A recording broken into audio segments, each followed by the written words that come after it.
وزیر اعظم عمران خان کی جانب ٹیلی فون پر عوام سے گفتگو کر رہے ہیں۔ دنیا میں ڈسرپشن آئی ہے۔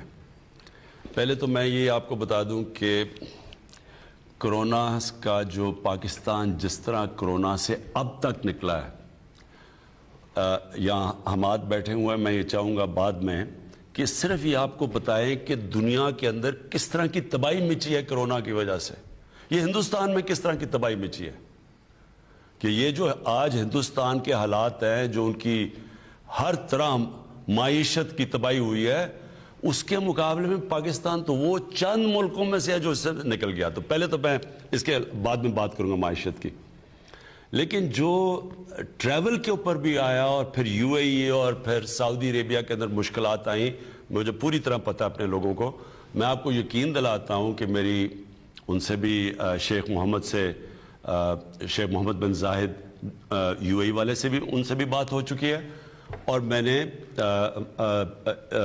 پرنس محمد بن سلمان سے بھی بات کر چکا ہوں۔ تو انشاءاللہ آپ فکر نہ کریں، ہم کوشش کریں گے کہ آپ کے لیے جو مشکلات ہیں، آپ ہمارے اثاثہ ہیں، جو لوگ وہاں جا کے کام کرتے ہیں اور پھر پیسے بھیجتے ہیں اور ریکارڈ ریمیٹنسز آ رہی ہیں باہر سے، یہ ہمارے خاص لوگ ہیں۔ تو آپ فکر نہ کریں کہ پہلے بھی بات کر چکا تھا، لیکن یہ مسئلے آئے ہیں اس کے بعد، اور انشاءاللہ اس کی بات کریں گے۔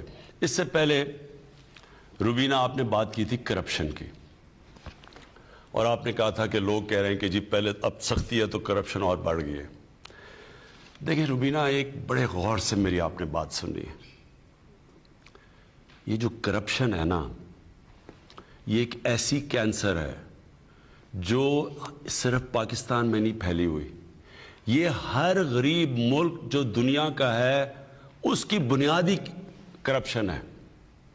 کرپشن ایک ایسی چیز ہے جو ایک امیر ملک کو تباہ کر دیتی ہے، ایک دیمک کی طرح پھیل جاتی ہے۔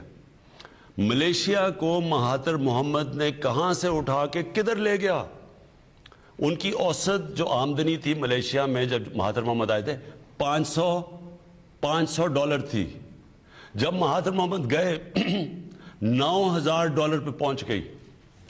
ادھر بھی ایک کرپٹ پرائم منسٹر آ گیا، وہ آج کل جیل میں ہے۔ اس نے اسی ملیشیا کو مقروض کر دیا، کیونکہ اس نے بھی کیا کیا، وہاں سے پیسہ چوری کر کے باہر لے گیا۔ تو دو قسم کی کرپشن ہے، ایک ہے حکمران کی کرپشن جو ایک ملک کو تباہ کرتی ہے، ملک کو مقروض کر دیتی ہے۔ یہ سارے غریب ملکوں کی کہانی ہے۔ پیسہ چوری کرو، اقتدار میں آؤ، پرائم منسٹر بنو، وزیر بنو، پیسہ چوری کرو، کیونکہ وہ آپ پیسہ ملک میں نہیں رکھ سکتے۔ اگر میں پٹواری ہوں، میں تھانے دار ہوں، میں سرکاری نوکر ہوں، تو چلے میں 1 کروڑ 2 روپے 2 کروڑ کی کرپشن کر لوں گا، 10 کی کر لوں گا، وہ میں اپنے گھر کے نیچے کھود کے تو نیچے چھپا دوں گا۔ لیکن جب میں اربوں روپے کی کرپشن کروں گا تو وہ تو میری گھر میں نہیں نہ آنے لگی، تو وہ پھر میں حوالہ ہنڈی سے ملک سے باہر بھیجتا ہوں، دگنا نقصان کرتا ہوں۔ پہلے میں چوری میں اربوں روپے کی، پھر جب میں، کیونکہ وہ ملک میں نہیں چھپ سکتی، میں جب ملک سے باہر بھیجتا ہوں، آف شور اکاؤنٹس میں بھیجتا ہوں، لندن میں مہنگے مہنگے علاقوں میں بڑے بڑے محل خریدتا ہوں، تو ملک کو اصل میں نقصان میری طرح کا جب پرائم منسٹر چوری شروع کرتا ہے تو اصل تباہی ملک کی تب آتی ہے۔ ایک یونائٹڈ نیشنز کے سیکیورٹی جنرل کے نیچے ایک پینل بنی ہے، اس کا نام ہے fact I panel. Fact I panel نے ساری جو غریب ملکوں سے پیسہ چوری ہوتا ہے اس کے اوپر پوری رپورٹ بنائی ہوئی ہے۔ اس رپورٹ کے مطابق، یہ ذرا روبینہ غور سے میری بات سنیں کہ ہو کیا رہا ہے ہمارے ملکوں سے۔ اس رپورٹ کے مطابق غریب ملکوں سے، ہماری طرح کے ملکوں سے 1000 ارب ڈالر ہر سال چوری ہو کے امیر ملکوں میں اور آف شور اکاؤنٹس میں جاتا ہے، 1000 ارب ڈالر۔ اور اس رپورٹ کے مطابق یہ جو آف شور جو ٹیکس ہیونز ہیں، جدھر یہ پیسہ چھپایا جاتا ہے کمپنیز کے نام پہ، اور پھر یہ جو بڑے بڑے لندن میں اور یہ نیو یارک میں بڑے بڑے محلات لیے جاتے ہیں، اس رپورٹ کے مطابق غریب ملکوں کا، ڈیولپنگ ورلڈ ہماری طرح کے ملکوں کا 7000 ارب ڈالر پڑا ہوا ہے باہر۔ اور ہم اب میں وہ پاکستانی لیڈر ہوں جو چند ان ملکوں میں سے ہیں جو پورا زور لگا رہے ہیں کہ ہمارے ملکوں کا پیسہ واپس کریں.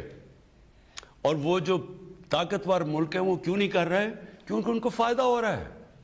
جب ہمارے سے یہاں ہزار ارب ڈالر جب غریب ملکوں سے وہاں جاتا ہے تو نوکریاں ادھر ہوتی ہیں, خوشحالی ادھر ہوتی ہے, تباہی ادھر آ جاتی ہے, غربت ادھر آ جاتی ہے. یہ سب سے بڑا مسئلہ ہے کرپشن کا.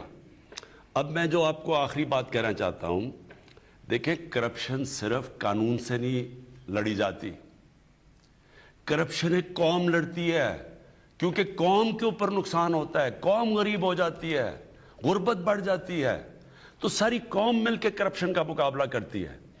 اب میں عمران خان ہر روز کرپشن کی بات کرے, لوگ تو تنگ آ جائیں سن کے جی کوئی پکڑا ہی نہیں جا رہا. لیکن عمران خان اکیلا نہیں لڑ سکتا, عدلیہ نے پورا لڑنا ہوتا ہے اس کرپشن سے. اب کئی آپ کے سامنے ہیں کہ وہ ججز نے اٹھ کے, پتہ چلا ایک کنوکٹڈ آدمی کو ہم کم از کم کہہ رہے تھے کہ نواز شریف کم از کم 7 ارب روپے کا اس کی شیورٹی بانڈ دو, انہوں نے اس کے باوجود باہر بھیج دیا. تو عدلیہ اگر ساتھ نہیں دے گی ہم نہیں لڑ سکتے. اگر اس کے اندر نیب نے صحیح کیسز بنانے ہوتے ہیں, وہ ہمارے ہاتھ میں نہیں ہے. اس کے اندر معاشرہ لڑتا ہے, اور وہ کیسے لڑتا ہے؟ میں آپ کو مہذب معاشروں کی بات کر رہا ہوں, وہ کیسے کرپشن کی جنگ جیتے ہیں. سنگاپور کے اندر ایک ان کے وزیر نے جب کرپشن کی تو اس کو جب پکڑا گیا اس نے خودکشی کر لی. اس لیے اس نے خودکشی کی کہ معاشرے میں اس کی جگہ ختم ہو گئی. یہاں بڑے بڑے کرپٹ لوگوں کو ان کو ایسے شادیوں پہ بلایا جاتا ہے جیسے کوئی وی آئی پیز آ رہے ہیں, سارے لوگ ان کو ایسے مل رہے ہیں جیسے کہ وہ انہوں نے پتہ نہیں کشمیر فتح کر لیا ہے. لوگ ان کو جب برا ہی نہیں سمجھیں گے تو کیا آپ کا خیال ہے قانون بنانے سے کرپشن ختم ہو جاتی ہے؟ کیوں پٹواری نہیں کرپشن کرے گا, کیوں نہیں کوئی اور رشوت لے گا؟ جب معاشرے میں وہ دیکھ رہے ہیں کہ اوپر بڑے بڑے کرپٹ لوگوں کو وہ جیل سے نیب سے نکل رہے ہیں, ان کے اوپر پھول پھینک رہے ہیں جو انہوں نے کوئی بہت بڑا مارکا مارا ہے. کہنے کا مطلب یہ ہے روبینہ, یہ جنگ انشاءاللہ ہم نے جیتنی ہے. ہم نے جیتنی اس لیے ہے کہ پاکستان کی سروائیول اس جنگ میں ہے. یہ جو آج کل جنگ لڑی جا رہی ہے رول آف لا کی, قانون کی بالادستی کی جنگ ہے. ایک وہ لوگ ہیں جو کہتے ہیں جی ہم قانون کے اوپر ہیں, ہمیں جرت کیسے ہوئی پاکستان کے قانون کی کہ ہمارے اوپر ہاتھ ڈالو. وہ جا کے مظاہرے کر رہے ہیں, سب اکٹھے ہو رہے ہیں کہ جی اس کی گورنمنٹ گراؤ عمران خان کی, اس سے برا آدمی کوئی نہیں آیا. کیا جنگ چل رہی ہے؟ عمران خان کا کیا قصور ہے کہ جی این آر او نہیں دے رہا؟ ان کے جو پہلے ہمیشہ ان سے ہوتا رہا ہے, جس کی وجہ سے آج یہ ملک نیچے گرا ہوا ہے, ہمیشہ ان لوگوں کے لیے ایک قانون اور عام بیچارے غریب آدمی کے لیے دوسرا قانون. یہ نبی صلی اللہ علیہ وسلم نے یہ جب کہا تھا کہ تمہارے سے پہلے بڑی قومیں تباہ ہوئیں, ایک غریب کے لیے اور ایک امیر کے لیے قانون, یہ وہ دنیا کے سب سے عظیم لیڈر تھے. اور انہوں نے جو مدینہ کی ریاست تھی اس کے اوپر دنیا کا سب سے عظیم سویلائزیشن کھڑا ہوا تھا, اس کی بنیاد رکھی گئی تھی رول آف لا پہ. یہ جو چینی مہنگی, یہ جو چیزیں مہنگی ہو رہی ہیں, یہ تو ایک بیماری کے سمٹمز ہیں. اصل ایشو رول آف لا ہے. جب مدینہ کی ریاست سنبھالی گئی تو کیا وہاں دودھ کی نہریں بہہ گئی تھی؟ کیا ایک دم خوشحالی آ گئی تھی؟ ذرا تاریخ تو اٹھا کے دیکھیں کہ کس طرح انہوں نے 5-6 سال کن حالات کے اندر سروائیو کیا, کس طرح انہوں نے 2 جنگوں کے اندر امت تباہ ہونے لگی تھی. لیکن جو بنیاد رکھی گئی تھی وہ قانون کی بالادستی, عدل اور انصاف پہ رکھی گئی تھی. تو یہ جو پاکستان میں آج جنگ چل رہی ہے یہ قانون کی بالادستی کی جنگ ہے. ایک چھوٹا سا طبقہ جس کو عادت پڑی ہوئی ہے خون چوس کے, پیسے بنا کے, غربت پیدا کر کے, وہ اس وقت سب اکٹھے ہوئے ہیں. اور دوسری طرف ہماری طرح کے لوگ پوری کوشش کر رہے ہیں اس ملک کے اندر کہ سب کو قانون کے نیچے لایا جائے. یہ جو اب چینی مافیا ہے, یہ میں ابھی شہزاد اکبر کو کہوں گا کہ اس کے اوپر بات کریں کہ ہو کیا رہا ہے, لیکن یہ آپ کو سمجھنے کی چیزیں ہیں کہ یہ جنگ ساری قوم لڑتی ہے. اکیلا عمران خان یہ جنگ نہیں جیت سکتا, ہم سب نے مل کے فیصلہ کرنا ہے. اور اگر چین جو سب سے تیزی سے دنیا میں آج آگے بڑھ رہا ہے 450 وزیروں کو پچھلے 7 سالوں کے اندر انہوں نے جیلوں میں ڈالا ہے 450 وزیروں کو، تو کیا اتنا امیر ملک ہے وہ کیوں نہیں وہ لاپرواہ کرے؟ ان کو پتہ ہے، ان کے لیڈر کو پتہ ہے کہ اگر آپ نے ملک کو بچانا ہے، تکڑا کرنا ہے، خوشحال کرنا ہے تو اوپر سے کرپشن کے اوپر ہاتھ ڈالا جاتا ہے، نیچے باغ کے پھر پٹواری وہ سب خود ہی ٹھیک ہو جاتے ہیں۔ آپ نے کہا نا جی قیمت بڑھ گئی ہے، مجھے یہ کہ جی کرپشن کی قیمت بڑھ گئی، کرپشن کی قیمت کیسے نہیں بڑھے گی جب وہ سارا دیکھ رہے ہیں نیچے کے جی ہمارے تو حالات ویسے مشکل ہے مہنگائی میں، تو اوپر جو اربوں روپے کی چوری کر کے بیٹھے ان کے اوپر لوگ پھول پھینک رہے ہیں۔ پرائم منسٹر صاحب ابھی اگلے کالر سے بات کر لیں یا شہزاد اکبر صاحب پہلے اس پہ بات کر لیں؟ جی ایک منٹ، میں یہ چاہوں گا کہ شہزاد آپ ایکسپلین کریں لوگوں کو کہ یہ جو چینی کا یہ جو سارا سٹا کھیلا جا رہا ہے یہ کیا سٹا ہے، کیسے چینی پڑی ہوتی ہے اور چینی کی قیمت مہنگی ہوتی جاتی ہے، ذرا ایکسپلین کریں لوگوں کو۔ شکریہ پرائم منسٹر صاحب۔ یہ جو چینی کی قیمت ہے اور اس کا بار بار بڑھنا ہے، یہ 60 کی دہائی سے پاکستان میں ہوتا آ رہا ہے، اور جب بھی اس گروہ کو موقع ملتا ہے وہ چینی کی قیمتیں بڑھا دیتے ہیں اور اس سے فنومنل قسم کے پروفٹس کماتے ہیں۔ ہمارے دور میں بھی آپ کے حکم سے ہم نے پہلی دفعہ جب چینی کی قیمت بڑھائی گئی تو ایک انکوائری بٹھائی آپ نے، جس نے اپنی رپورٹ دی اور اس نے بتایا کہ کس طرح سے مینیپولیشن ہوتی ہے۔ پھر قانون بنایا گیا کہ 15 دن سے زیادہ آپ فارورڈ سیل نہیں کر سکتے، یعنی کہ جو چینی پیدا ہوتی ہے اس ملک میں وہ 3 سے 4 ماہ میں پوری سال کی چینی بن جاتی ہے، اور جتنی ہماری پاکستان کی ضرورت ہے اس سے زائد ہی چینی بنائی جاتی ہے، یعنی کہ ہمارے پاس وافر چینی ہوتی ہے۔ لیکن اس کے بعد جو چینی کا سٹاک ہے وہ ملوں میں پڑا رہتا ہے، اور جو باہر بروکر ہے یا سٹاکسٹ ہے یا سٹے باز ہے وہ اس کی قیمت طے کرتا ہے۔ اور یہ بڑی حیرت کی بات ہے کہ چینی کی پیداواری لاگت وہ تو آپ پہلے ڈٹرمن کر سکتے ہیں، کیونکہ یہ 4 ماہ میں چینی بن کے اس کے اندر ان پٹ کاسٹ کتنی ہے، باقی اخراجات کتنے ہوئے ہیں، وہ سارے طے کیے جا سکتے ہیں، یعنی کہ چینی جب بن گئی تو اس کی ایک فکس قیمت ہونی چاہیے۔ لیکن ہم یہ دیکھتے ہیں کہ ہر ماہ، ہر دن، ہر ہفتے چینی کی قیمت فلکچویٹ کرتی ہے۔ اس کے اوپر اس وقت بھی ہمارے پاس اطلاع تھی کہ رمضان سے پہلے یہ ایک گروہ، منظم گروہ سٹے بازوں کا، وہ قیمتوں کو رمضان میں 30 سے 40% بڑھانے جا رہا تھا، اور اس کا وہ طریقہ یہ کرتے تھے کہ اگر آج مثال کے طور پہ 5 اپریل ہے تو آج وہ طے کریں گے کہ 30 اپریل کو چینی کی 100 کلو بوری کی قیمت کیا ہوگی۔ یہ واٹس ایپ گروپس کے تھرو آپریٹ کرتے تھے، یہ تمام پورا کے پورا ایک بلیک مارکیٹ کا غیر قانونی دھندا تھا۔ لیکن جو سب سے بڑی بات سمجھنے کی ہے کہ یہ ہوا میں بزنس ہو رہا ہے، اور اس بزنس میں جب وہ چینی کی پرائس بڑھاتے ہیں تو اس میں جتنے مل کے پاس سٹاک پڑا ہوا ہے وہ ان کو معاونت حاصل ہوتی ہے۔ اور اس وقت جو ہمارے پاس FIA کے پاس ثبوت آئے ہیں جس کے تحت صاف پتہ چلتا ہے کہ اگر چینی کی قیمت اس وقت بلد سے 9200 روپے کی فی کلو بوری ہے، اگر میں اس کی قیمت سٹے والا 9600 روپے کر دیتا ہوں تو یہ جو 400 روپیہ میں کما رہا ہوں اس میں سے 300 روپیہ میں مل والے کو دے رہا ہوں۔ تو اس یعنی کہ جو چینی کی قیمت بڑھانی ہے اس کا فائدہ اس کو بھی ہونے جا رہا ہے۔ اور اس وقت اگر آپ دیکھیے تو پنجاب حکومت نے اور فیڈرل گورنمنٹ نے چینی کی قیمت first time in history of Pakistan آپ کے حکم کے مطابق فکس کر دی ہے، ایکس مل پرائس ڈٹرمن کر دی ہے۔ اس کے ساتھ ساتھ جو سٹے بازی ہے، اسپیکولیشن ہے، اس کو بھی ایک جرم قرار دے دیا ہے قانون کے تحت۔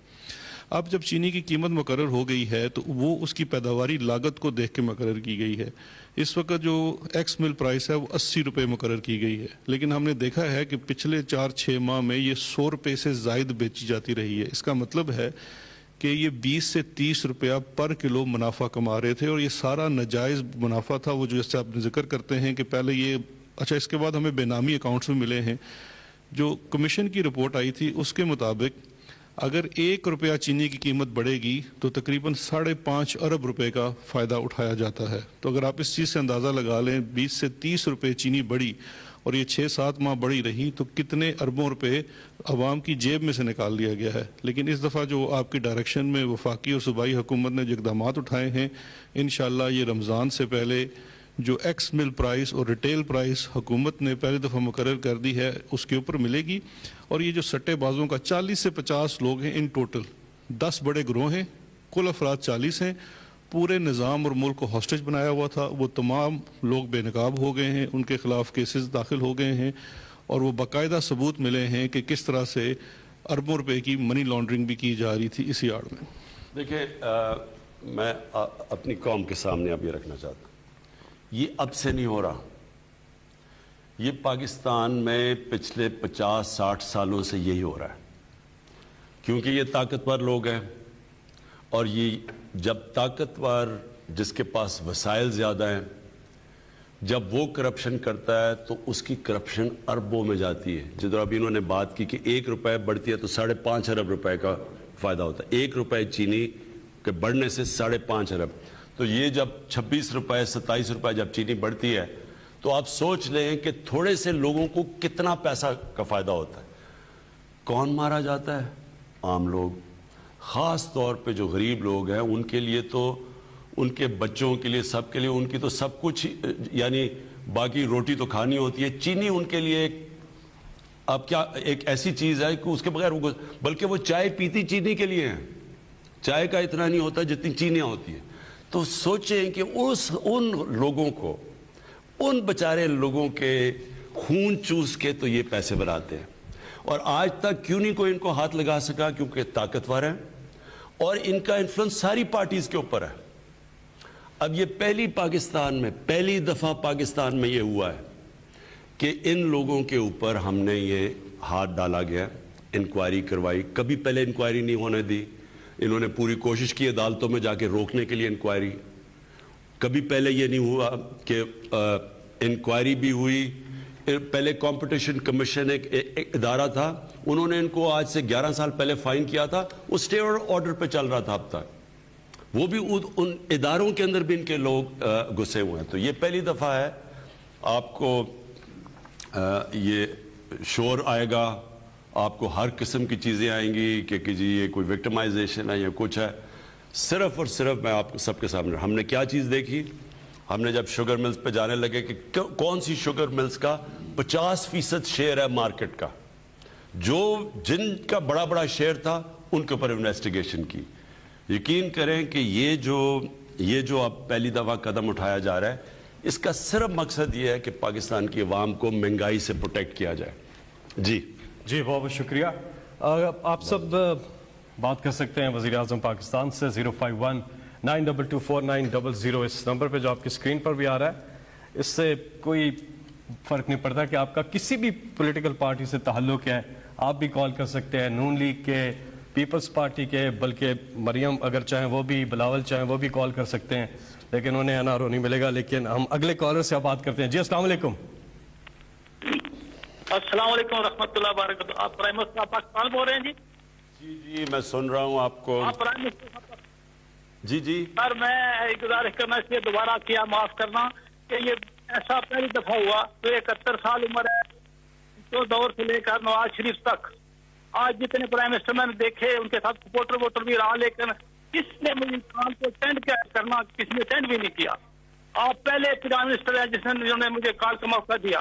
میری آج حالت یہ ہے کہ میری آنکھوں میں آنسو ہیں، دل میرا باہر جا رہا ہے، اور میں مجمع جو بیٹھا ہوا ہے میرے ساتھ یہ دیکھ رہا ہے میری حالت. اللہ آپ کی عمر دراز کرے اور میری عمر بھی آپ کو لگائے. عرض یہ ہے آپ سے پرائم منسٹر آف پاکستان صاحب کہ میں فوجی ریٹائر آدمی ہوں. ساری پونجی میں نے 10 سال پہلے پلاٹ لیا تھا بیریا کریچی میں، اور 10 لاکھ کا لیا تھا اور 27 لاکھ میں انسٹالمنٹ جمع کرائی ہیں. اور اس کے بعد پھر انہوں نے 2018 میں ہمیں نہ پلاٹ دیا نہ پیسے دیے. اس کے بعد سر ہم نے سپریم کورٹ پہ رجوع کیا، سپریم کورٹ نے بھی ہمارے حق میں فیصلہ دے دیا اور 2 دفعہ اس کو کھل دیا کہ فوری طور پر پیسے ان کے واپس کرو. حضرت انہوں نے اس کو بھی چکمہ دیا اور فرمایا کہ جاؤ جا کر فائل کلوز کرو اور پیسے لے لو. آج 1.5 سال ہو گئے ہیں، ہم رسوا ہو رہے ہیں سڑکوں کے اوپر. جی میں آپ کا پورا نوٹ کر لینا پلیز، ان کا نام پتہ سب کچھ. انشاءاللہ میں یہ آپ کے لیے پوری ہماری گورنمنٹ اب کوشش کرے گی آپ کو پلاٹ آپ کا یا آپ کو پیسے واپس دلوانے کا. لیکن میں آپ کے سامنے ایک چیز کہنا چاہتا ہوں، جو سب سے بڑا ہمارے ملک میں اس وقت عذاب ہے لوگوں کے لیے، وہ ہے قبضہ مافیا. اور یہ قبضہ مافیا عذاب کیوں بنا ہوا ہے؟ کیونکہ قبضہ مافیا حکمرانوں کے ساتھ مل کے قبضے کرتا ہے. وہ کیسے کرتا ہے؟ کیونکہ قبضہ مافیا کبھی چل ہی نہیں سکتا جب تک پولیس کی اس کو پروٹیکشن نہ ہو اور جب تک گورنمنٹ کے لوگ اس کے ساتھ نہ ملے ہوں. آپ کو میں ابھی فگرز دوں گا کہ ہم نے 2.5 سالوں کے اندر پنجاب کے اندر اسلام آباد میں کتنے اربوں کی زمین جو گورنمنٹ کی زمین تھی جس کے اوپر قبضے ہوئے وہ چھڑوائی ہے. مجھے اگر بعد میں مجھے فگر دے دینا تو مجھے 450 ارب روپے کی ہم نے سرکاری زمین چھڑوائی ہے قبضہ مافیا سے. 450 ارب روپے کی. اور یہ قبضہ مافیا کیوں مشکل ہوتا ہے اس کو ہاتھ لگانا؟ کیونکہ اس کو گورنمنٹ ملی ہوتی ہے ساتھ. یہ کیوں ہم نے 450 ارب روپے کی زمین چھڑوائی ہے؟ کیونکہ پہلی دفعہ ہے کہ گورنمنٹ ان کی پشت پہ نہیں ہے، لیکن اس کے باوجود بھی یہ بڑے طاقتور لوگ ہیں. ایک لاہور کا جو قبضہ مافیا سب سے بڑا، آپ کے سامنے ان کو ایک پوری پولیٹیکل پارٹی کی بیکنگ تھی، اس کو اس کے اوپر سرکاری زمین چھڑوائی ہے اس سے اربوں روپے کی، اور اس کے ساتھ ان کی ایک پولیٹیکل پارٹی کی سربراہ اس کے ساتھ تصویریں کھچا رہی ہے. دیکھیں یہ جو ہماری سٹرگل چل رہی ہے یہ سارے وہ کرمنل ایلیمنٹ ہے جو سب اکٹھا ہو گیا ہے. اور قبضے صرف انہوں نے نہیں کیے، قبضے گروپوں نے، پولیٹیکل لوگوں نے، ایم این ایز نے، وزیروں نے قبضے کیے ہوئے ہیں اربوں روپے کی سرکاری زمینوں کے اوپر. اور یہ ہر روز چل رہا ہے ہمارا کام. ابھی پنجاب کے اندر جو ڈرائیو چل رہی ہے سب کے سامنے چل رہی ہے. کسی نے بھی، میں آج اس ٹی وی سے کہہ رہا ہوں، کوئی بھی میرا سٹیزن پورٹل ہے اس کے اوپر میں خاص طور پہ آج کہہ رہا ہوں، کسی کو پتا چلا کہ سرکاری زمین یا کسی کی زمین کے اوپر کسی قبضہ گروپ نے قبضہ کیا ہوا ہے، فوری طور کے اوپر ہمیں کانٹیکٹ کریں. میں آپ کو یقین دلاتا ہوں کہ ہم ان کے پوری طرح پیچھے جائیں گے. جو سب سے زیادہ ظلم ہوتا ہے اس ملک میں اوورسیز پاکستانی سے، وہ بچارے اپنے محنت کرتے ہیں، ملک کا فائدہ 18 گھنٹے کام کرتے ہیں، پیسے بچاتے ہیں، وہ پھر جا کے جس طرح انہوں نے بھی بات کی وہ زمین چھوٹا سا پلاٹ لیتے ہیں کہ جی اب میں آپ کو ایک گھر بناؤں گا. وہاں آتے ہیں تو اتنا ان کا آرگنائزڈ نیٹ ورک ہے، یہ ایک دم پہچان جاتے ہیں کہ یہ باہر لوگ رہتے ہیں تو یہ صحیح طرح دھیان نہیں رکھ اس کے اوپر قبضہ کر لیتے ہیں، اور وہ بیچارے ان کی ساری محنت چلی جاتی ہے. تو یہ ہم نے تو پوری جنگ اناؤنس کی ہوئی ہے قبضہ مافیا کے خلاف. جی بہت بہت شکریہ وزیر اعظم صاحب. اگلے کالر ہمارے ساتھ. جی السلام علیکم. وعلیکم السلام ورحمۃ اللہ وبرکاتہ. جی کون صاحب کہاں سے بات کر رہے ہیں آپ؟ مخاطب ہیں عمران خان صاحب وزیر اعظم سے. میرا نام نمبردار محفوظ اللہ مغل ضلع جامر ضلع ٹھگ نہر سے مخاطب ہوں سر. جی میرا وزیر اعظم پاکستان محترم عمران خان صاحب سے 2 سوالات ہیں سر. جی سن رہا ہوں. آپ سے میرا پہلا سوال یہ ہے محترم وزیر اعظم صاحب، چونکہ دیامر بادشاہ ڈیم ایک میگا پروجیکٹ ہے، یہاں کے مقامی لوگوں کا پاکستان کی ترقی اور خوشحالی کے لیے اپنے آباء و اجداد کے گھروں، قبروں، زمینوں کو قربان کیا ہے. اب اس وقت 2007 کے سروے کے مطابق ڈی سی دیامر سعد بن اسد کی زیر نگرانی میں بہترین انداز میں ری سیٹلمنٹ پروسیس چل رہا ہے. سر ہمارا قبائلی سسٹم ہے، ایک چاردیواری کے اندر 5 سے 6 بھائی اکٹھے رہتے ہیں، جوائنٹ فیملی سسٹم ہے. 2007 میں سروے ہوتا ہے، 14 سال بعد 2021 میں ری سیٹلمنٹ پیمنٹ ہوتا ہے. چونکہ 5 بھائیوں میں ایک بھائی کو اسی چولہ میں پیکیج میں نام آتا ہے، 4 بھائی اس سے محروم ہوتے ہیں. اب بتایا جائے سر، جو 4 بھائی جن کے 30-35 فیملی ان پر مشتمل ہے، تو اب ان کا نام ری سیٹل میں نہیں ہے تو وہ کہاں جائیں گے؟ میں آپ کا نام بھی نوٹ کر لوں گا. میں جنرل مزمل سے اس کی پوری آپ کے ساتھ ان ڈیٹیلز شیئر کر دوں گا. میں آپ کو یقین دلاتا ہوں کہ میری حکومت کے اندر جو سب سے زیادہ ہمارا وی آئی پی ہے وہ آپ جیسے عام لوگ ہیں. ہم نے ساری میری پالیسیز بنتی ہیں کہ میں کس طرح آپ جیسے لوگوں کی حفاظت کر سکوں. میری جو ساری اس وقت سٹرگل وہ ایک ہی ہے کہ یہ جو ایلیٹ کیپچر ہے، یہ لفظ سن لیں، ایلیٹ کیپچر، ایک چھوٹا سا طبقہ نہیں جو بھی آپ سن رہے ہیں چینی مافیا، یہ چھوٹے سے طبقے نے ملک کی سارے وسائلوں کو قبضہ کیا ہوا ہے. فائدے بھی ان کو ہوتے ہیں, سب کچھ ان کو. یہ بڑی بدقسمتی ہے ہماری. انشاءاللہ میں آپ کو اس کی پوری کمپنسیشن دلواؤں گا. یہ جو دیامیر بادشاہ ڈیم ہے یہ پاکستان کا بہت بڑا اثاثہ ہے. اس سے انشاءاللہ ہمارے ملک میں پانی کا اضافہ ہوگا کیونکہ ہم پانی کی ریزروائر بنے گا. جو آج حالات ہیں میں آپ کو یہ بتا دوں کہ ہندوستان میں ہمارے سے دگنا پانی اویلیبل ہے. سوائے مصر کے ساری دنیا میں ہمارے سے زیادہ پانی آگے ان کے پاس اویلیبل, یعنی جو پانی ان کے پاس ہے, پانی کی جو اویلیبلٹی ہے. ہم اس وقت مصر کے بعد وہ ملک ہیں جدھر سب سے کم پانی ہے. اس لیے یہ بڑی ڈیم یہ جو بن رہے 50 سال کے بعد بڑی ڈیم بن رہی ہے, یہ بادشاہ ڈیم اور دوسری ممن ڈیم, یہ صرف دو ڈیمز تھیں پاکستان کی تاریخ میں, اب یہ 2 اور بن رہی ہیں. اور اس کے بعد پورے ہمارا پروگرام ہے مسلسل کیسے ہم نے اب پانی بچانا آنے والی ہماری نسلوں کے لیے, تو وہ بھی پورا پروگرام بنا ہوا ہے. لیکن میں آپ کو یقین دلاتا ہوں کہ جو لوگ بھی ڈسلوج ہوں گے ان کو ہم پوری طرح کمپنسیٹ کریں گے. وزیر اعظم صاحب, ہزاروں کی تعداد میں لوگ کالز کرنے کی کوشش کر رہے ہیں 05192249000 پہ.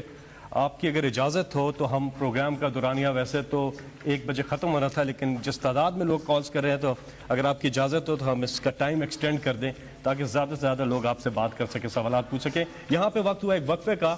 اب یہ پروگرام جو ہے 1 بجے ختم نہیں ہوگا, یہ جاری رہے گا. آپ ہمارے ساتھ رہیے گا. وقفے کے بعد آپ سے دوبارہ ملاقات ہوگی. میں وزیر اعظم صاحب, میں آپ کے حلقہ انتخاب سے ہوں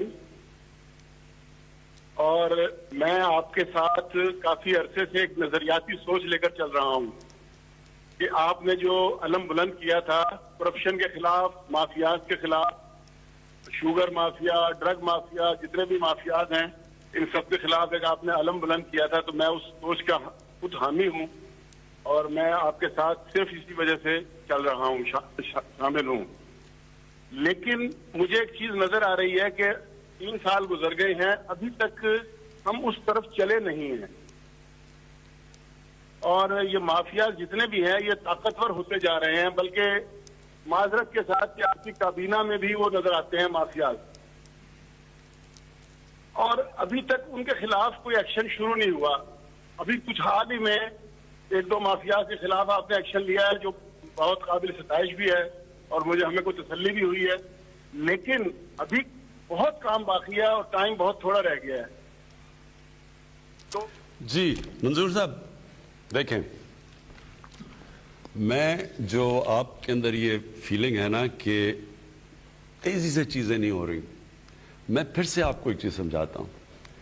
فرینچ ریولوشن ہوئی, انہوں نے جو بھی پرانے تھے ان کی گردنیں اتار دی, ایک دم سارا چینج آ گیا. خمینی کی ریولوشن ہوئی, سارے پرانے تھے وہ یا جہاز میں بیٹھ کے انہوں نے باہر بھیج دیا اور یا ان کی گردنیں اٹھ گئی. دیکھیں یہ ہے ڈیموکریٹک چینج. ایک 2 پارٹی سسٹم جو 35 سال سے جڑیں گاڑ کے بیٹھا ہوا تھا اس کو ریپلیس کر کے ایک نئے لوگ آئے ہیں. نئے لوگ آئے ہیں جن کو پہلی دفعہ حکومت میں, زیادہ تر تو ہم پہلی دفعہ حکومت میں آئے ہیں, جس کے اندر پرانا سٹرکچر, وہ زیادہ تر وہی لوگ چیزیں بیٹھے ہوئے ہیں, لوگ وہ پرانا سٹرکچر ہے. چینج تو میں آج آپ میری سے آج کا دن نوٹ کر کے رائٹنگ میں میرے سے لے لیں کہ اس کو کوئی طاقت آپ نہیں روک سکتی. چینج تو آ رہا ہے, آپ کے سامنے چینج ہے. آپ کے سامنے سب سے بڑا چینج کیا ہے کہ 35 سال جو لوگ ایک دوسرے کو برا بھلا کہہ رہے تھے, جو کرپٹ کہہ رہے تھے, جو پیٹ پھاڑ کے پیسے نکالنے تھے, جس کو ایک سربراہ کو دوسرے نے جیل میں ڈالا, جنہوں نے ایک کے اوپر کیسز بنائے, سارے ایک پلیٹ فارم پہ کھڑے ہو کے ایک ہی بات کر رہے ہیں کہ جناب کسی نہ کسی طرح عمران خان کو فارغ کرو. ہمیں اور سب منظور ہیں لیکن عمران خان کو فارغ کریں. یہ ہی ہے چینج. اور وہ چینج, وہ ڈیمانڈ, صرف وہ ایک چیز چاہ رہے ہیں کہ عمران خان یہ کہہ دے کہ ہاں جی وہ نیب کے میں سارے قانون چینج کر دیتا ہوں تاکہ سب NRO مل جائے یا فارغ ہو جائے. چینج یہ ہے کہ آج ایک وہ گورنمنٹ کھڑی ہے, وہ کہتی ہے آپ جو مرضی کر لیں. ہم نے یہ جو کیسز طاقتور, جو آج تک طاقتور ہمیشہ اپنے لیے پریولیج پوزیشن سمجھتا تھا, پولیس والا آتا تھا تو اسے کہتا تھا پتہ نہیں میں کون ہوں, یہ وہ گورنمنٹ ہے جو پہلی دفعہ کسی کو نہیں, یعنی جو قانون توڑے گا اس کے پیچھے ہے. آسان نہیں ہے, یہ کبھی بھی کام آسان نہیں تھا. طاقتور کے اوپر جب ہاتھ ڈالتے ہیں آسان کام نہیں ہے. ان کے پاس جو وکیل ہے ان کو 5-5 کروڑ روپے دے رہے ہیں. ہمارا ہے نیب کا وکیل یا جو بھی گورنمنٹ کا, وہ چند لاکھ روپے لے رہا ہے. آسان نہیں ہے یہ کام. اگر یہ آسان ہوتا تو یہ ساری ڈیولپنگ ورلڈ میں یہ پرابلم ہے جو آج پاکستان میں ہے. یہ جو میں نے آپ کو شروع میں کہا تھا 1000 ارب ڈالر غریب ملکوں سے امیر ملکوں میں نہ جاتا, کیونکہ ان کے پاس انفراسٹرکچر نہیں ہے, ان کے پاس وہ لیگل سسٹم نہیں ہے روکنے کے لیے اس پیسے کو باہر جانے کے لیے. امیر ملکوں سے کیوں نہیں جا سکتا؟ کیوں امیر ملک ہیں کیوں؟ کیونکہ ان کے پاس سسٹم بنے ہوئے ہیں. وہ طاقتور وہاں کوئی وہ حرکت نہیں کر کے بچ سکتا جو غریب ملکوں میں کرتا ہے. تو یہ ایک جہاد ہے, اپنے ذہن میں ڈالیں, یہ جہاد ہم لڑ رہے ہیں. میں صبح اٹھتا ہوں, میں یہ نہیں سمجھتا کہ میں کوئی آفس جا رہا ہوں, میں جہاد لڑنے جا رہا ہوتا ہوں. میں اپنے ذہن میں یہ کہتا ہوں کہ یہ میں اللہ کے لیے کر رہا ہوں. کیونکہ جب آپ اپنے کمزور طبقے کی حفاظت کرتے ہیں, یہ اللہ کو خوش ہوتا ہے اس سے. میں تو اس کو یہ سمجھتا ہوں. اور آپ کے سامنے یہ جو چینی کا یہ جو سارا ہوا, یہ آپ کے سامنے آیا. آپ کو پتہ ہے انہوں نے جو سرکولیشن میں ابھی ہم نے پکڑا ہے, صرف پنجاب کے سٹا بازوں نے صرف چند ہفتوں کے اندر یہ جو سٹا بازی کی ہے, چینی پڑی ہوئی ہے اور وہ مہنگی ہوتی جا رہی ہے. آپ کو پتہ ہے ان کے کتنا پیسہ سرکولیٹ کیا؟ 600 ارب روپیہ. 600 ارب روپیہ صرف چینی میں ان کے بینک اکاؤنٹس میں سے پیسہ گیا جو ابھی ہم نے پکڑا ہے. 600 ارب روپیہ. آپ سوچ لیں کہ کس طرح کا پیسہ بن رہا ہے اور کس کا خون چوس کے بن رہا ہے؟ عوام کی. تو صرف میں آپ کو کہنا چاہتا ہوں صبر کریں. ہونا ہے, رکنا نہیں ہے. یہ جہاد ہے اور اس میں ساری قوم کو چاہتا ہوں کہ ساتھ میرے کھڑے ہو, کیونکہ میں تو آپ کے لیے لڑ رہا ہوں. نہیں تو یہ میرے ساتھ سامنے سارے مل کے ٹولہ جو کھڑا ہوا ہے, جو ہوتا ہے وہ ساتھ کھڑا ہو کے تو جناب کسی طرح گورنمنٹ چلی جائے اور پھر شور مچا ہوا ہے. کوئی یہ بات نہیں کر رہا کہ گورنمنٹ نے آج تک اچھائیاں کیا کی. میں ابھی اس کے بعد میں یہ ضرور کہنا چاہتا ہوں کہ تھوڑی دیر میں آپ کو بتاؤں گا کہ ہمیں کون سا پاکستان ملا اور آج وہ پاکستان کدھر کھڑا ہے. مجھے یہ نہیں نظر آتا, کوئی اس کی بات نہیں کرتا کہ کس طرح ہم نے اس ملک کو سٹیبلائز کیا, کس طرح آج ملک معاشی طور پہ آگے جا رہا ہے. کبھی سنا ہے پاکستان کا روپیہ اوپر جانا شروع ہو جائے؟ نیچے تو گرتا ہم نے دیکھا ہے. 12 روپے کا ہوتا تھا ڈالر, آج جو ادھر آیا تو گرتا ہی گیا نا. یہ پہلی دفعہ ہے کہ پاکستان کا روپیہ مضبوط ہونا شروع ہو گیا. کچھ تو ٹھیک کر رہے ہیں نا ہم. کرونا کے دور میں ساری دنیا کا حال دیکھیں اور پاکستان کے سارے جتنے بھی اکانومی کے انڈیکس ہیں وہ پازیٹیو جا رہے ہیں. میں اس لیے چاہ رہا ہوں کہ ذرا حماد آپ کو میں نے دعوت دی ہے, صرف یہ بتا دیں کہ پاکستان تھا کیا 2018 میں اور آج ہم کدھر کھڑے ہیں معاشی طور پہ. جب 2018 میں ہم نے حکومت سنبھالی تو ملک کے معاشی انڈیکیٹرز اس صورتحال میں تھے کہ ہم میڈیا میں جا کے لوگوں کو بتا نہیں سکتے تھے, کیونکہ اگر ہم لوگوں کو کھل کے بتا دیتے تو کرنسی مارکیٹس میں, اسٹاک مارکیٹس میں ایک افراتفری کا عالم ہو جانا تھا. صورتحال یہ تھی کہ ملک آپ کا ڈیفالٹ کے قریب کھڑا تھا, فورن ایکسچینج ریزروز ہمارے تقریباً ختم ہو گئے تھے, اور جو 7-8 ارب ڈالر نظر بھی آ رہے تھے اسٹیٹ بینک میں وہ بھی چھوٹے مدت کے قرضوں کے اوپر مبنی تھے جو 2-3 مہینوں میں واپس کرنے ہوتے ہیں اور رول اوور کرنا ہوتا ہے. اس صورتحال میں ہمیں سخت فیصلے کرنے پڑے. کرنسی کو ہمیں ڈی ویلیو کرنا پڑا, کیونکہ اگر ہم نہ کرتے تو ہمارے پاس $500 ملین نہیں تھے ماہانہ کہ ہم اس میں ڈالتے اور ہم نے ڈیفالٹ کر جانا تھا. پھر ہمیں کچھ انٹرسٹ ریٹ بھی بڑھانا پڑا, لیکن اس کا پھر ہمیں ان سخت فیصلوں کا 1 سال بعد نتیجہ نظر آنا شروع ہو گیا. ہمارا کرنٹ اکاؤنٹ کا خسارہ جو تاریخ کا سب سے بڑا تھا جو ہمیں ملا تھا وہ سرپلس میں چلا گیا. 17 سال کے بعد وہ سرپلس کے اندر گیا. اس کے بعد عالمی ادارے جنہوں نے آپ کے وزیر اعظم بننے سے پہلے معیشت کو ڈاؤن گریڈ کیا تھا پاکستان کی, انہوں نے آپ کے 1 سال کے حکومت سنبھالنے کے بعد ہی پاکستان کی معیشت کو اپ گریڈ کرنا شروع کر دیا, اور صرف 1-2 نے نہیں 3-4 عالمی اداروں نے. اس کے بعد جب ہم یہ ابھی سفر طے کر رہے تھے مستحکم ہونے کا, ہمارے فورن ایکسچینج ریزروز میں بڑھاوا آنا شروع ہو گیا, تو کووڈ کی وبا آ گئی اور ہمارے ارد گرد ہندوستان میں اور دوسرے ممالک میں, یہاں تک کہ برطانیہ میں جو معیشت سی وہ 5 سے 10% تک سکڑ گئی.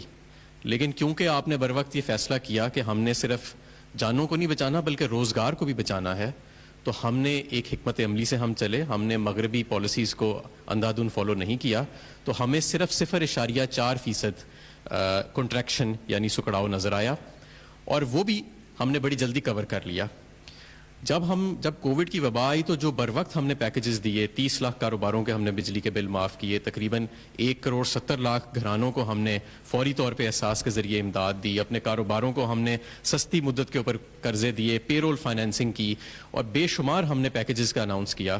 تو اس کے نتیجے میں جو انیشل فورکاسٹ تھا کہ اس سال ہماری معیشت جتنی گرو کرے گی، اب اسٹیٹ بینک کا خیال ہے کہ اس سے دگنی رفتار پہ کرے گی۔ اور نہ صرف یہ، اس کووڈ کی وبا کے باوجود آج پاکستان میں لارج سکیل مینوفیکچرنگ یعنی کہ جو بڑی سطح کی صنعت ہے جس کو ہم میجر کرتے ہیں، وہ تقریباً 8% پہ گرو کر رہی ہے۔ آٹو موبائل کی کمپنیاں اشتہار دے رہی ہیں کہ ہمیں تاریخ میں اتنی زیادہ سیل کبھی نہیں ہوئی۔ سیمنٹ کی ہماری ریکارڈ سیل ہو رہی ہے۔ یوریا ہمارے کسانوں نے اس مرتبہ 10 سال کے بعد ریکارڈ خریدا ہے۔ ہمارے کسانوں نے ٹریکٹرز کی ریکارڈ سیل کی ہے، ریکارڈ خریداری کی ہے۔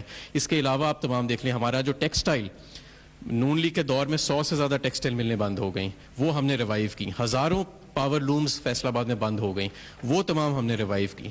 تو آج بالکل چیلنجز آج بھی موجود ہیں، لیکن 2018 کا وہ پاکستان جو ڈیفالٹ کے قریب کھڑا تھا، اور آج کووڈ کی وبا کے بعد کا یہ پاکستان جہاں پہ ترقی کا سفر طے ہو رہا ہے اور فورکاسٹ سے بھی زیادہ طے ہو رہا ہے، اس میں زمین آسمان کا فرق ہے۔ جی شکریہ حماد۔ میں صرف لوگوں کو، اپنی عوام کو بتانا چاہتا ہوں کہ دیکھیں یہ بڑا مشکل 2 سال گزرے ہیں۔ میری زندگی کے سب سے مشکل چیلنجنگ 2 سال تھے۔ وہ 2 سال کیوں مشکل تھے؟ اس لیے کہ اگر یہ ابھی حماد نے بات کی، ڈیفالٹ کر جاتا پاکستان، جو ہمارا پہلا سال تھا وہ اتنا خوفناک تھا کہ اگر ڈیفالٹ کر جاتا، ڈیفالٹ کا مطلب کیا ہے؟ جیسی ڈیفالٹ کا مطلب کہ جو ہم نے پرانے لیے ہوئے قرضوں کے اوپر اگر ہم وہ قسطیں نہ واپس کر سکتے، سود نہ واپس کر سکتے، تو انٹرنیشنل کمیونٹی نے پاکستان کے اوپر ڈیفالٹ جب کر دینا تھا تو اس کا سیدھا امپیکٹ روپے پہ جانا تھا۔ اور روپیہ جو اللہ کا کرم ہے کہ آج اوپر جا رہا ہے، اس روپے نے کدھر پہنچنا تھا؟ ہمارے تو کئی دانشور شروع ہو گئے تھے کہنے کہ 200 روپے پہ پہنچ جائے گا، 250 روپے پہ۔ اگر ڈیفالٹ کر جاتا تو 250 روپے پہ بھی کیوں رکتا؟ ہمارے پاس تو فورن ایکسچینج ہی نہیں تھا۔ تو جب روپیہ تب گرتا ڈیفالٹ کر کے، تو یہ سمجھ آئیں کہ جو آج مہنگائی ہے یہ آپ اس کو مہنگائی نہ سمجھیں۔ وہ آج اگر وینزویلا میں دیکھیں، آج بیروت کے لیبنان میں دیکھیں، جدھر ان کی کرنسی گر گئی ہے، وہاں مہنگائی کا حال دیکھیں۔ ٹوکریوں میں روپے لے کے جاتے ہیں اور پھر بھی مشکل سے ڈبل روٹی نہیں ملتی۔ یہ وہ حالات ہیں۔ تو ہم تو اس حالات سے بچے ہیں، اور آج سارے اکنامک انڈیکیٹرز سب پوزیٹیو کی طرف جا رہے ہیں۔ اللہ کا خاص کرم ہے کہ اتنی، ایک تو اپوزیشن نے افراتفری پھیلائی رکھی، بدقسمتی سے میڈیا میں کئی لوگوں نے ہر بری خبر ہیڈ لائن رکھ رہی ہے، تباہ ہو گئے۔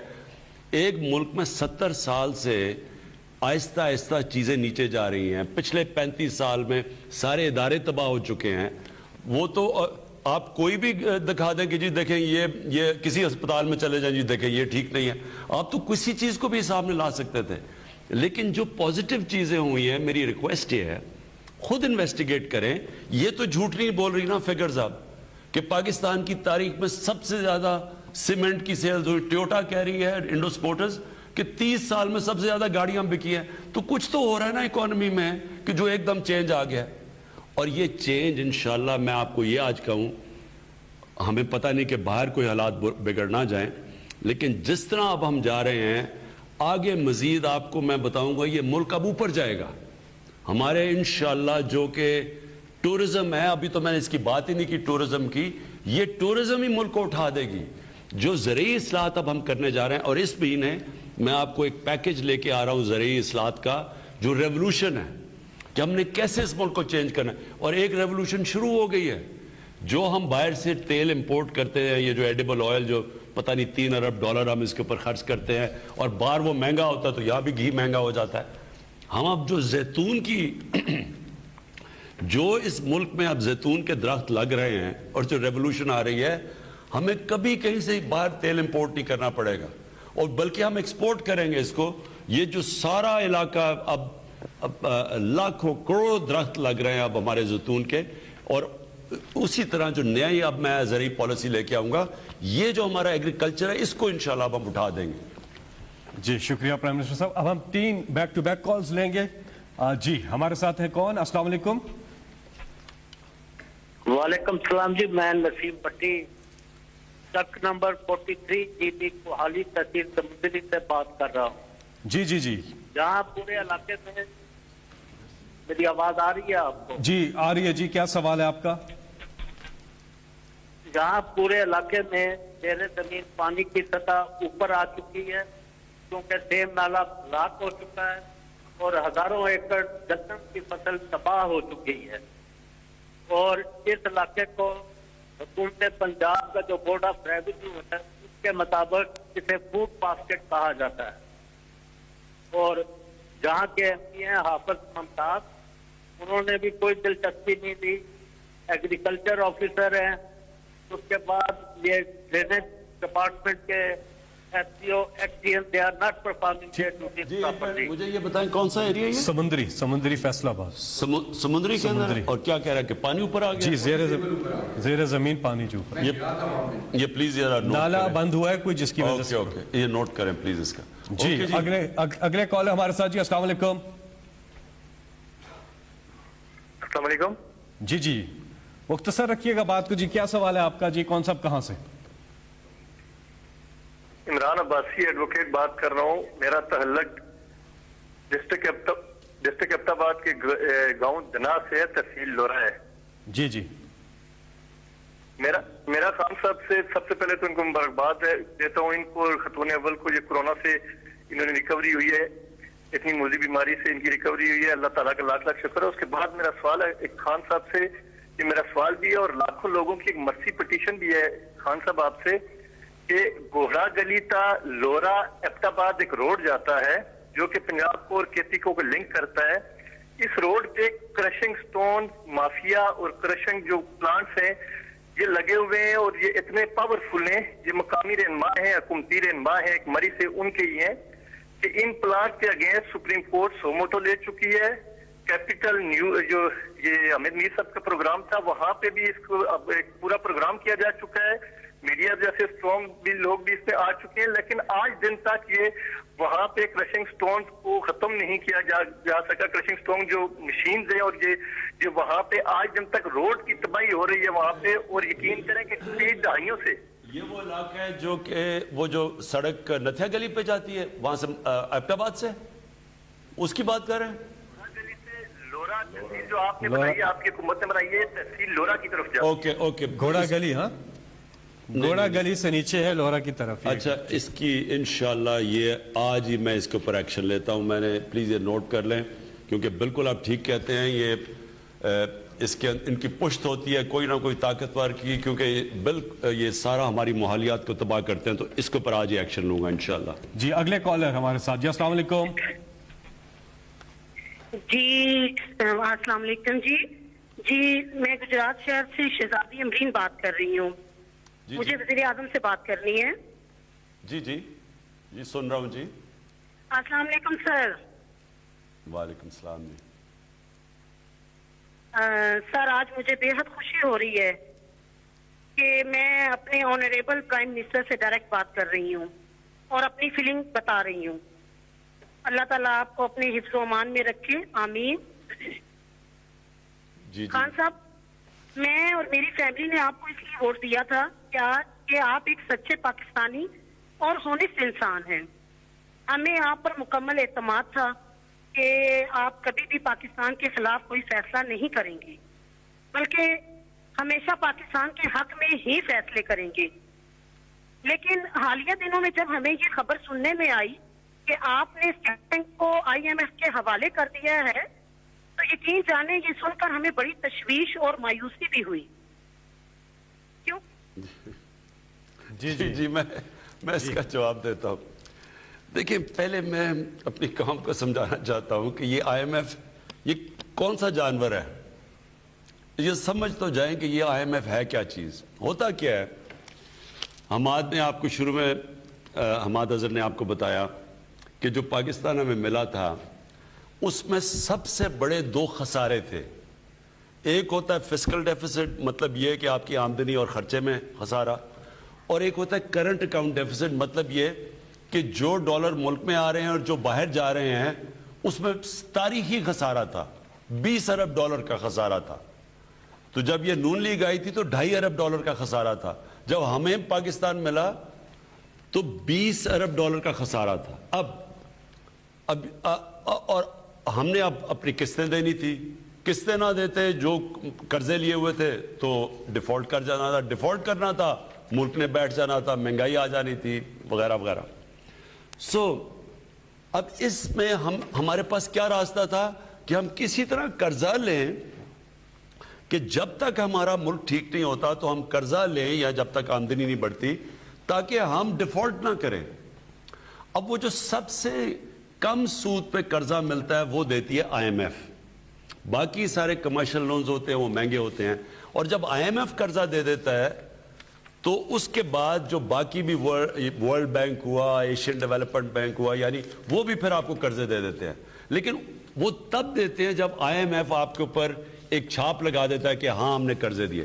جب IMF قرضے آپ کو دیتا ہے تو وہ یہ پھر کہتا ہے کہ اچھا, کیونکہ وہ تو قرض دار ہے نا, وہ قرض دینے والا ہے, تو وہ پھر آپ کو کہتا ہے کہ دیکھیں میں آپ کو قرضہ تو دے رہا ہوں لیکن آپ نے یہ چیزیں کرنی پڑیں گی تاکہ مجھے اپنا پیسہ واپس مل جائے.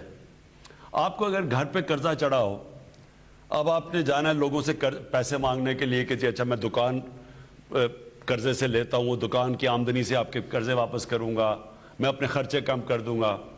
تو جو بھی آپ کو قرضہ دے گا وہ سب سے پہلے تو یہ پوچھے گا مجھے پیسہ واپس کیسے آئے گا. اسی طرح IMF آپ کو کہتا ہے کہ میرا پیسے واپس لانے کے لیے آپ کو یہ چیزیں کرنی پڑیں گی, نہیں تو میں پیسے نہیں دوں گا. اب ہمارے پاس یا تو ہم IMF کے پاس نہ جائیں, کمرشل بینک سے پاس جائیں, وہ جو جس سود پہ وہ قرضے دیں گے وہ ہم برداشت ہی نہیں کر سکتے کیونکہ سب سے کم سود IMF لیتا ہے. تو لہٰذا جب آپ وہاں جاتے ہیں, مصیبت تو یہ ہے کہ ہمیں تو وہاں جانا چاہیے نہیں تھا. ہم پہلے کیوں اپنے ملک کو اس طرح کرتے ہیں کہ اتنے بڑا خسارہ چھوڑ کے چلے جاتے ہیں. خود بار بار لندن میں بڑے بڑے محلات, بڑے بادشاہوں کی طرح رہ رہے ہیں, بڑی بڑی گاڑیاں چلا رہے ہیں, یہاں کا پیسہ چوری کر کے وہاں لے گئے ہیں اور ملک کو مقروض کر کے چھوڑ گئے ہیں, اور ہمارے اوپر سارا بوجھ گر گیا کہ جی اب کیا کریں ملک. جب ہم IMF کے پاس گئے انہوں نے کنڈیشنز لگا دی. اب اللہ کا کرم یہ ہے کہ آج آپ ذرا سمجھ جائیں کہ آج ہم کھڑے کدھر ہیں. ابھی ہمارے ایک تو اس نے یہ آپ کو بتا دیا نا کہ ہماری ساری چیزیں پازیٹیو ہیں. جو کرنٹ اکاؤنٹ جو ہمیں ملا تھا سب سے بڑا خسارہ, آج پاکستان 7 مہینے سے ہمارا جو کرنٹ اکاؤنٹ ہے وہ سرپلس پہ چلا گیا ہے. 20 ارب ڈالر کے خسارے سے پچھلے 7 مہینے میں.